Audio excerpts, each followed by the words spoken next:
Hello everyone, good morning to all of you and welcome to online study point. दोस्तों, आज है 22 मई और आज के इस वीडियो में हम 22 मई से रिलेटेड करंट अफेयर के सभी इंपॉर्टेंट क्वेश्चन को कवर करेंगे। तो यदि आप लोगों को इस वीडियो की पीडीएफ चाहिए तो आप हमारे इस मोबाइल एप्लीकेशन को भी इंस्टॉल कर सकते हैं, लिंक डिस्क्रिप्शन बॉक्स में दी हुई है। स्टार्ट करते हैं हमारा पहला क्वेश्चन।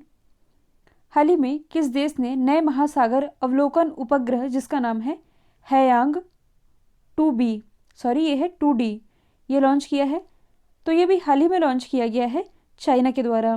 ये कैसा उपग्रह है? ये महासागरीय अवलोकन उपग्रह है। कहने का मतलब है कि महासागर में यदि किसी तरह की गतिविधियां होती हैं, जैसे कि यदि आप मैप में देखेंगे तो चाइना के पास स्थित है साउथ चाइना सी। तो इसी महासागरीय वाले एरिया में यदि कोई गतिविधि होती है, जैसे कि किसी तरह का चक्रवात या तूफान आने वाला होगा, तो इसकी ये पूर्व सूचना दे सकेगा और इसलिए चाइना के द्वारा ये उपग्रह लॉन्च किया गया है जिसका नाम हैयांग 2D रखा गया है। अब यदि हम बात करें चाइना की, तो उसकी कैपिटल है बीजिंग, करेंसी रेनमिनबी, प्रेसिडेंट है शी जिनपिंग। हाल ही में जो वर्ल्ड हेल्थ ऑर्गेनाइजेशन है यानी कि WHO, इसके द्वारा चाइना की पहली कोरोना वैक्सीन जिसका नाम है सिनोफार्म, इसे उपयोग के लिए मंजूरी दे दी गई है। चाइना में अभी विवाद का विषय बना हुआ है विंटर ओलंपिक 2022। ये चाइना में ही होना है, जबकि अभी ये जो टोक्यो ओलंपिक हो रहा है, मतलब होने वाला है, ये तो है समर ओलंपिक। तो मतलब यहाँ विरोध हो रहा है कि चाइना में इस विंटर ओलंपिक का आयोजन ना किया जाए। रीज़न क्या है? तो यहाँ का जो जिनजियांग प्रांत है, जहाँ मैंने बताया था कि उइघर मुस्लिम, इन्हें यहाँ प्रताड़ित किया जाता है, जिसके कारण ये काफ़ी विवादित भी रहा है। BBC जो न्यूज़ है, इसने एक रिपोर्ट बना करके प्रस्तुत की थी इसी जिनजियांग प्रांत के ऊपर, जिसके बाद से इस BBC न्यूज़ को यहाँ बैन भी कर दिया गया था। और हाल ही में चाइना में जो जनसंख्या वृद्धि दर है, मतलब कि अभी यहाँ 7वीं जनगणना जारी की गई है, जिसमें कि यहाँ जनसंख्या वृद्धि दर एकदम मामूली दर्ज की गई है। और चाइना के जो वैज्ञानिक हैं, इनका ये मानना है कि 2025 तक जो चाइना है ये दुनिया का दूसरा सबसे बड़ा आबादी वाला देश होगा। पहले नंबर पर कौन आ जाएगा? भारत। और आप क्या रिलेट कर सकते हैं? तो अंतरिक्ष में जो मलबा पड़ा हुआ है, सैटेलाइट का मलबा जिसे आप कह सकते हैं डेब्रिस, इसे ही हटाने के लिए चाइना एक मिशन लॉन्च कर रहा है जिसका नाम है नियो-1। हाल ही में चाइना का एक रोवर है जो कि चर्चे का विषय बना हुआ था, जुरोंग रोवर। ये कहाँ उतरा है? ये मंगल की कक्षा में, मतलब कि मंगल ग्रह पर ही उतर चुका है। और ये ऐसा दूसरा देश बन गया है जिसका रोवर मंगल के ग्रह पर उतर चुका है। पहला कौन है? पहला है अमेरिका। अमेरिका का कौन सा रोवर है जो कि मंगल में उतरा है? इसका नाम था इंजेनिटी। अब ये है जुरोंग जो कि चाइना का है। अगला क्वेश्चन है, हाल ही में भारत के कितने स्थलों को यूनेस्को के विश्व विरासत स्थलों की संभावित लिस्ट में शामिल किया गया है? इसमें आप कंफ्यूज नहीं होइएगा। संभावित लिस्ट कहने का मतलब है कि यूनेस्को की अस्थायी लिस्ट में भारत के कितने स्थलों को शामिल किया गया है। तो इसमें भारत के कुल 6 स्थलों को शामिल किया गया है। ये कौन कौन से हैं? तो ये है वाराणसी का गंगा घाट। किस लिए प्रसिद्ध है? यहाँ 84 घाट हैं। और तमिलनाडु का कांचीपुरम का मंदिर, मध्य प्रदेश में जो सतपुड़ा टाइगर रिजर्व है। इसके अलावा महाराष्ट्र का जो सैन्य वास्तुकला है, जो कि 1500 से 1800 ईस्वी के बीच बनाया गया था। फिर कर्नाटक का ये मेगालिथिक साइट, और मध्य प्रदेश में नर्मदा घाटी का जो भेड़ा घाट है। भेड़ा घाट कहाँ स्थित है? जबलपुर में। ये वही जबलपुर है जहाँ धुआंधार जलप्रपात है नर्मदा नदी पर। तो भेड़ा घाट, लमेटा घाट से आप ये याद रखेंगे, जो महात्मा गांधी जी थे, इनकी जो अस्थियां हैं ये इसी लमेटा घाट में प्रवाहित की गई थी। तो ये भारत के कुल 6 स्थल हैं जिसे यूनेस्को के अस्थायी लिस्ट में शामिल किया गया है। आप इसे सेम वैसे समझ सकते हैं जैसे कि लास्ट ईयर ही मध्य प्रदेश का जो ओरछा है, इसे यूनेस्को के वर्ल्ड हेरिटेज साइट में, मतलब कि इसे अस्थायी रूप से शामिल किया गया था। और किसी भी स्थल को वर्ल्ड हेरिटेज साइट में शामिल करना है, इसके लिए भारत की तरफ से कौन रिकमेंड करता है? तो भारत की तरफ से वर्ल्ड हेरिटेज साइट की जो नोडल एजेंसी है ये है ASI यानी कि आर्कियोलॉजी सर्वे ऑफ इंडिया, जिसे आप भारतीय पुरातात्विक सर्वेक्षण के नाम से जानते हैं। इसी के द्वारा यूनेस्को को रिकमेंडेशन भेजा जाता है। अच्छा, ये तो बात हुई इन अस्थायी स्थलों की।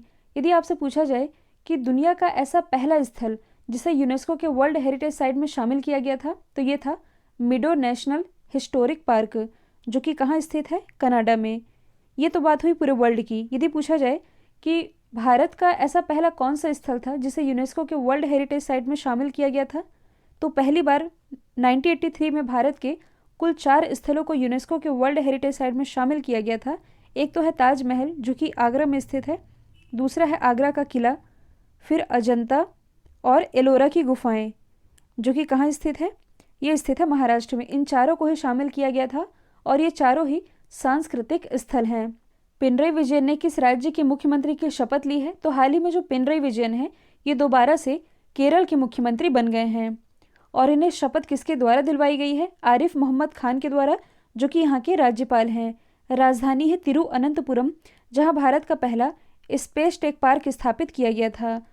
यहाँ की राजभाषा मलयालम, लोक नृत्य है कथकली और मोहिनी अट्टम। कुछ करंट से रिलेटेड फैक्ट हैं, जैसे कि सब्जियों के लिए एमएसपी तय करने वाला भारत का पहला राज्य, सीए के विरोध में प्रस्ताव पास करने वाला भारत का पहला राज्य ये केरल ही है, जबकि पहला यूटी यदि पूछा जाए तो ये है पुदुचेरी। डिजिटल एजुकेशन वाला भारत का पहला राज्य ये भी केरल है। भारत का पहला लेबर मूवमेंट म्यूजियम ये केरल के अलापूझा में कुछ समय पहले ही स्थापित किया गया है। और केरल के ही कोझीकोड में भारत का पहला इंडियन वुमेन ट्रेड सेंटर, इसकी भी स्थापना की गई है। स्मार्ट सिटी मिशन योजनाओं के क्रियान्वयन में कौन सा राज्य पहले स्थान पर रहा है? तो इसे टॉप किया है झारखंड ने। हाल ही में जो केंद्रीय आवास और शहरी मामलों का मंत्रालय है, इसके द्वारा स्मार्ट सिटी मिशन रैंकिंग जारी की गई थी, जिसमें कि राजस्थान को पहला स्थान दिया गया है। यदि हम बात करें स्मार्ट सिटी मिशन की, तो इसकी जो शुरुआत है ये जून 2015 से की गई थी और इस मिशन के तहत देश में 100 शहरों को स्मार्ट सिटी बनाने का लक्ष्य रखा गया था, जिस शहर में 1 लाख से अधिक आबादी है।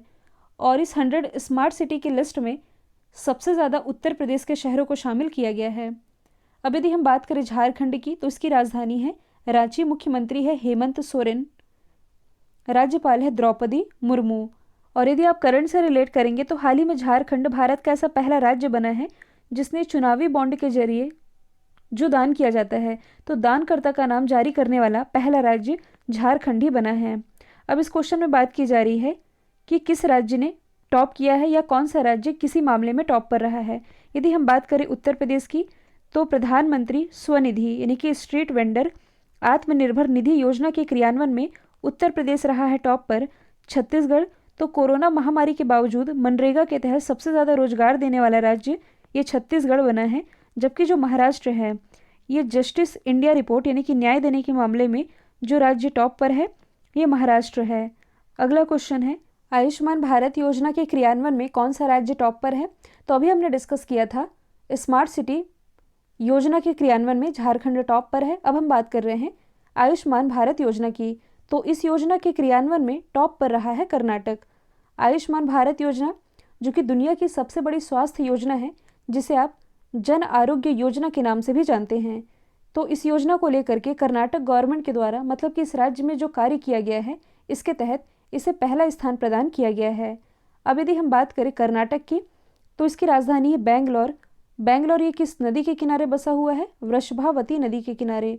मुख्यमंत्री है BS येदियुरप्पा, राज्यपाल हैं वजुभाई बाला।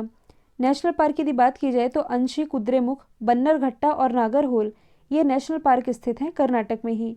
यदि आप करंट से रिलेट करेंगे तो भारत की पहली गर्ल्स फुटबॉल एकेडमी बेंगलोर में, भारत का पहला वर्टिकल फॉरेस्ट टावर जो कि एक तरह का अपार्टमेंट है, लोगों को रहने के लिए दिया गया है, ये भी बेंगलोर में ही स्थापित किया गया है।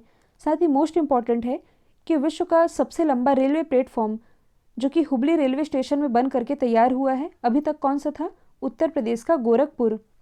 हाल ही में विश्व मेट्रोलॉजी दिवस ये कब मनाया गया? तो ये हाल ही में 20 मई को मनाया गया है। ये हर साल 20 मई को मनाया जाता है। तो मेट्रोलॉजी और इससे रिलेटेड क्षेत्र में उन्नति के बारे में जागरूकता बढ़ाने के लिए ये दिवस मनाया जाता है। इस बार की थीम थी मेजरमेंट फॉर हेल्थ। यदि हम बाकी ऑप्शन की बात करें तो 17 मई को मनाया गया है विश्व उच्च रक्तचाप दिवस यानी कि वर्ल्ड हाइपरटेंशन डे। 18 मई को मनाया गया है वर्ल्ड म्यूजियम डे और 20 मई को वर्ल्ड बी डे यानी कि मधुमक्खी दिवस भी मनाया गया है। अगला है, हाल ही में विभिन्न राज्यों में विधानसभा चुनावों के दौरान कितनी राशि के चुनाव बॉन्ड बेचे गए हैं?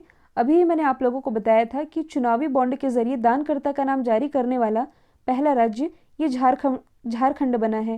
ये चुनावी बॉन्ड होते क्या हैं इसके बारे में पहले मैंने आप लोगों को बताया है।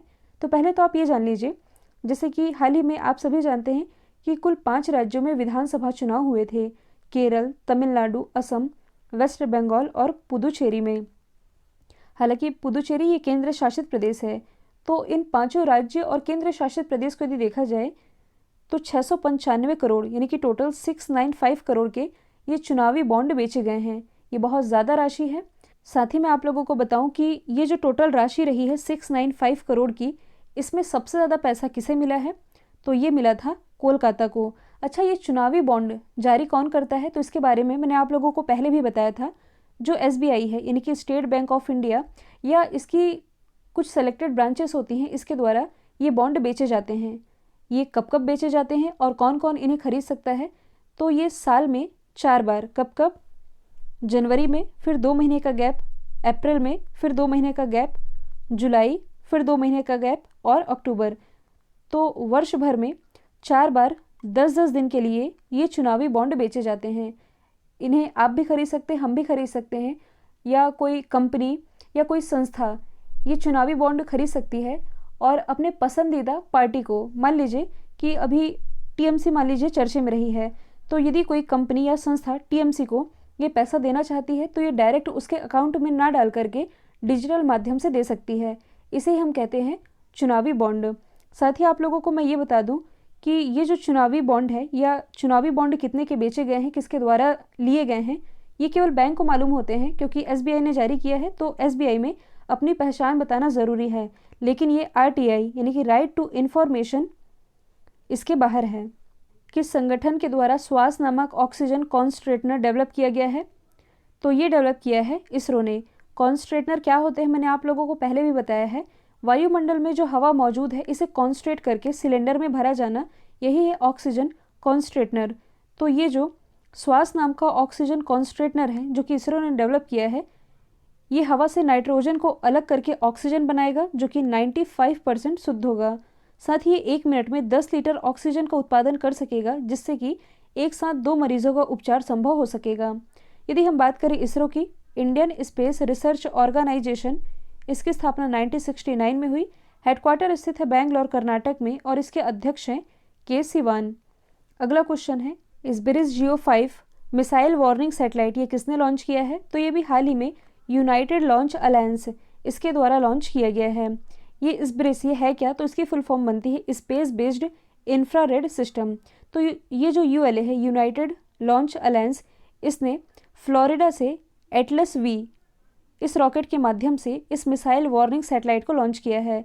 ये जो सैटेलाइट है, इस सैटेलाइट को मिसाइल चेतावनी, मिसाइल युद्ध क्षेत्र और रक्षा विवरण के लिए डिज़ाइन किया गया है और यह मूल रूप से एक अंतरिक्ष ट्रैकिंग और निगरानी प्रणाली है।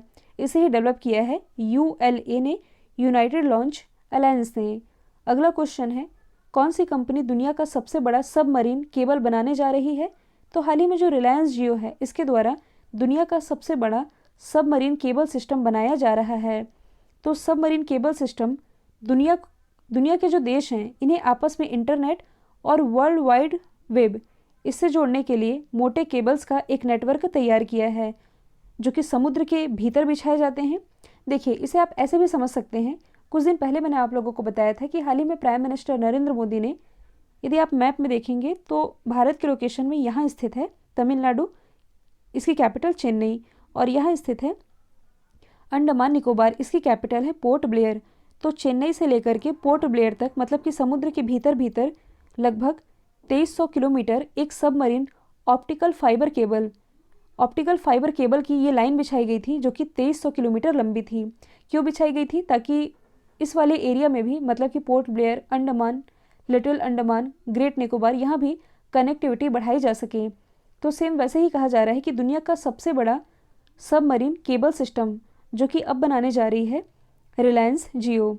यहाँ लिखा भी हुआ है कि महाद्वीपों और बड़े देशों के बीच इसकी मदद से डेटा का ट्रांसफ़र होता है और इसे ही सबमरीन केबल सिस्टम कहा जाता है। मैंने आप लोगों को समझा भी दिया है।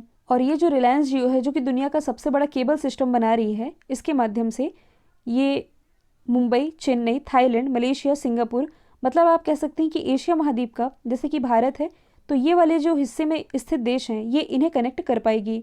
यदि हम बात करें, रिलायंस इंडस्ट्रीज़ लिमिटेड की स्थापना 1973 में हुई, हेडक्वार्टर मुंबई महाराष्ट्र में है। इसके संस्थापक थे धीरू भाई अंबानी और प्रेजेंट टाइम में इसके चेयरमैन और एमडी है मुकेश अंबानी। कल जो मैंने आप लोगों से सवाल पूछा था, इसका राइट आंसर ईरान था। अब आप लोगों के लिए आज का सवाल है, हाल ही में किस राज्य ने महामारी अधिनियम 2000 के तहत ब्लैक फंगस को महामारी डिक्लेयर किया है? तो इसका जो भी आंसर है कमेंट बॉक्स में बताइएगा। वीडियो यदि पसंद आया है तो लाइक कीजिए, शेयर कीजिए और चैनल को सब्सक्राइब करना बिल्कुल मत भूलिएगा। आज के लिए इतना ही। Thank you so much.